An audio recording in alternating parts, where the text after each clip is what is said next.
Louvado seja nosso Senhor Jesus Cristo, para sempre seja louvado. Nesse dia de hoje vamos trabalhar sobre a Santíssima Eucaristia em nosso livro A Fé Explicada.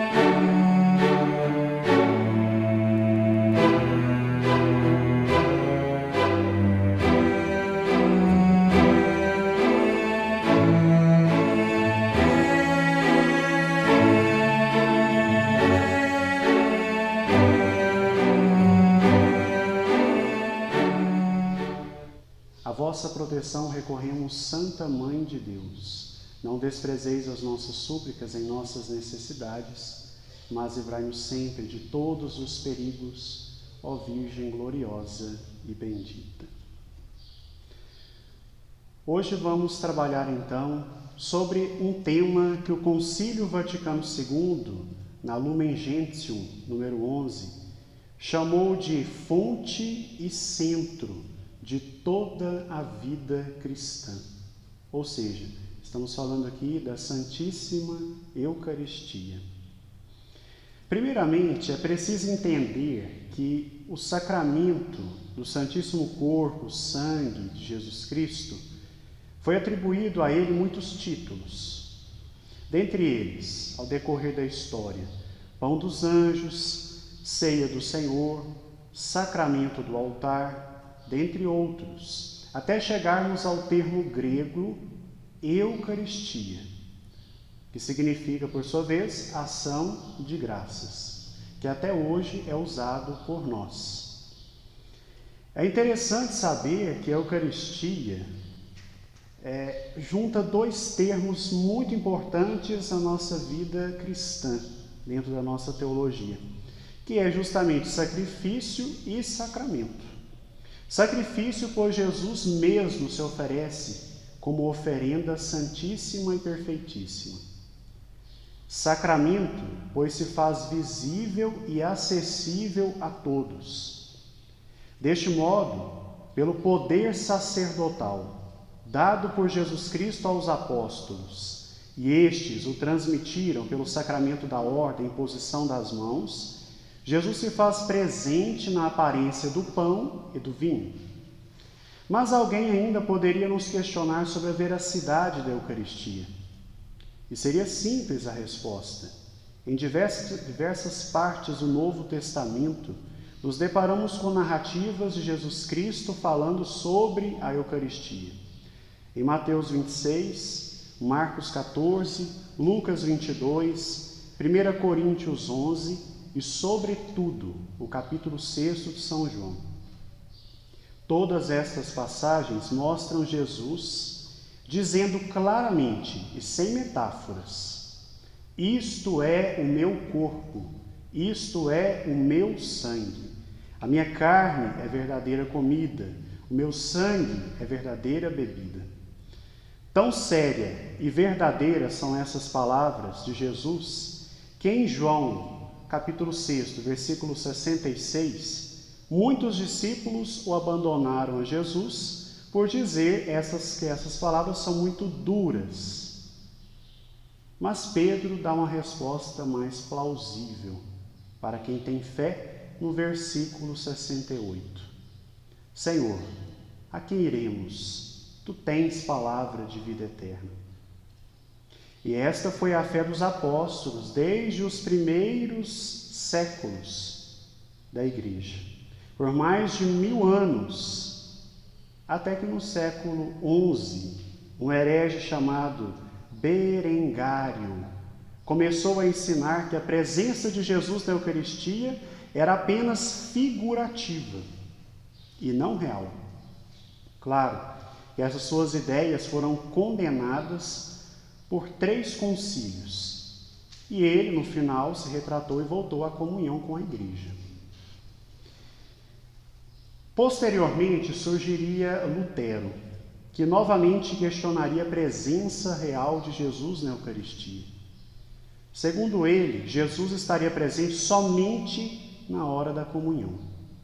Problema que foi ainda mais agravado pelos outros reformadores protestantes.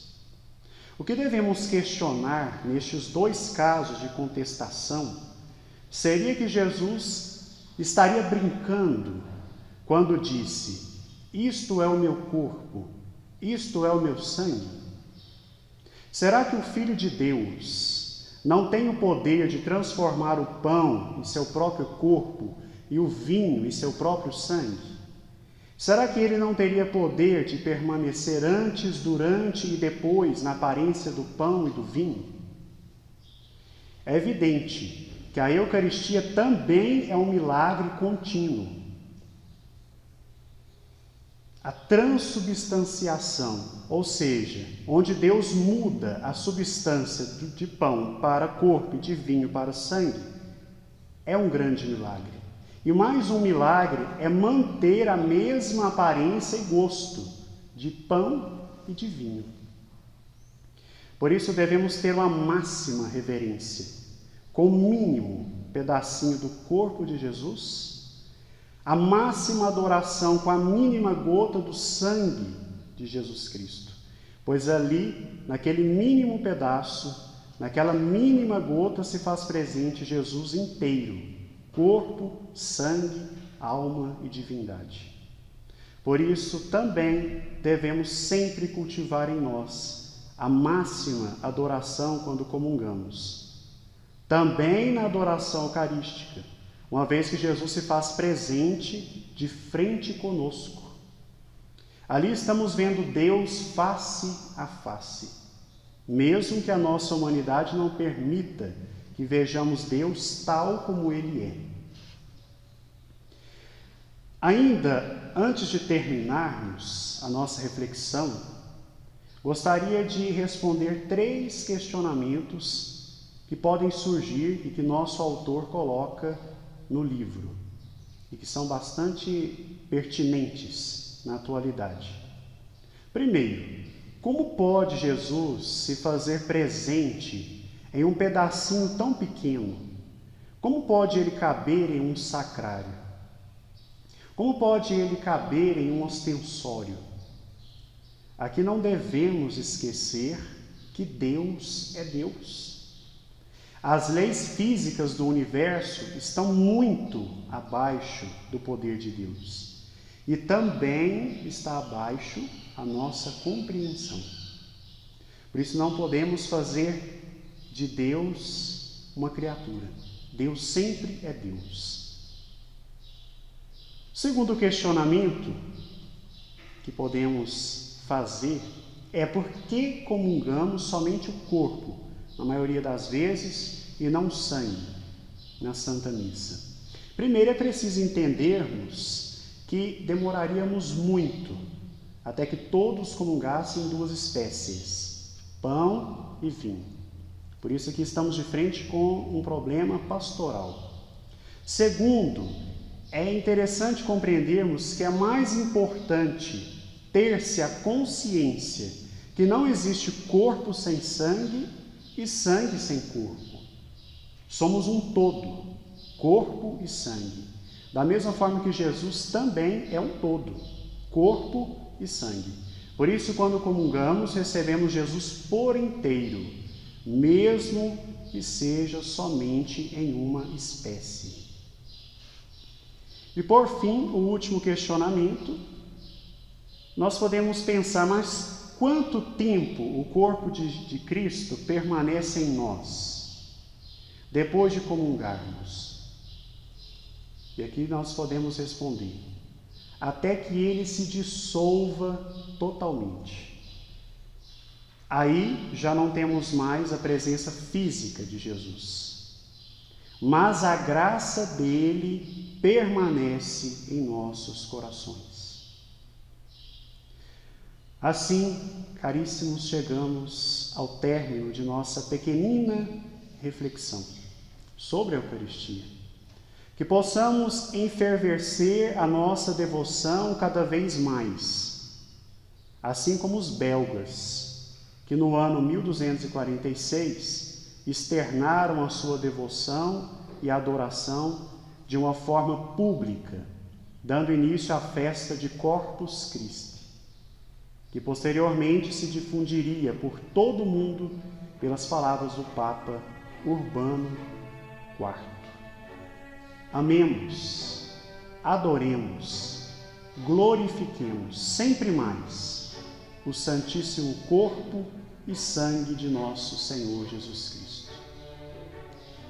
Em nome do Pai, do Filho e do Espírito Santo.